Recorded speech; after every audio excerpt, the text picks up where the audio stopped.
யசோதைக்கு ஆசையாம் கிருஷ்ணனுக்கு காது குத்தணும்னு. எதுக்குன்னா குழந்தைக்கு காது குத்தினாதான் காது தாழுமா, கொஞ்சம் கீழ் நோக்கி வளருமா. குழந்தைக்கு சீக்கிரமா காது நன்னா வளரணும். அது எப்படிப்பட்ட காதுன்னா இயற்கையிலேயே நீண்டு இருக்கும் காது, இன்னமும் கொஞ்சம் பெருத்தா அழகா இருக்குமே என்று யசோதை ஆசைப்பட்டா. மகர குழை மீன் வடிவிலான தோடுகளை இட வேண்டி கிருஷ்ணன் காதுல இடணும்னு ஆசைப்பட்டா. யாரு? அசோதை, கண்ணனுடைய தாயான யசோதை தான் ஆசைப்பட்டா. எப்படி? சீரால். இந்த இடத்துல சீர்னா சிறப்பாகன்னு அர்த்தம்.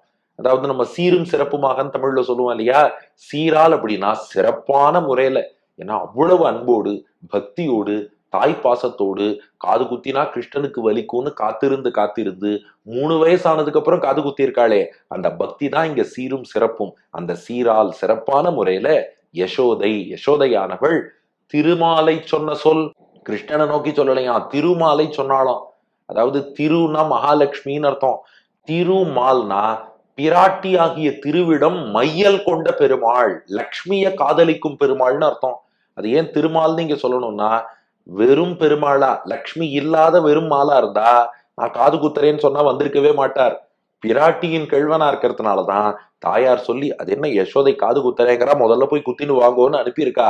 அந்த தாயார் சொன்னதால் தான் அவர் காது குத்தின்றார். அதனால சீரால் அசோதை திருமாலை சொன்ன சொல், அந்த திருமாலை பிராட்டியின் கேள்வனை நோக்கி சொன்ன சொல். அவனை குறித்து காது குத்திகவா, முதல்ல திரியிடணும், அதுல தோடு மாட்டணும், எல்லாம் சொல்லி சொல்லி அழைத்தாளே, அந்த சொன்ன சொல் சிந்தையுள் நின்று திகழ. அது எப்போதும் பெரியாழ்வார் சிந்தையில் நிலைத்திருக்குமா. இவருக்கு ரொம்ப பிடிச்ச அனுபவம் எதுன்னா கிருஷ்ணனுக்கு காது குத்துறதான். அதுதான் சிந்தையுள். இங்க சிந்தைங்கிறது யாருன்னா பெரியாழ்வாருடைய சிந்தையாம். சிந்தையுள் பெரியாழ்வாருடைய மனசிலே நின்று நிலைத்து நின்று திகழ எப்போதும் ஒளி வீசிட்டே இருக்கான்.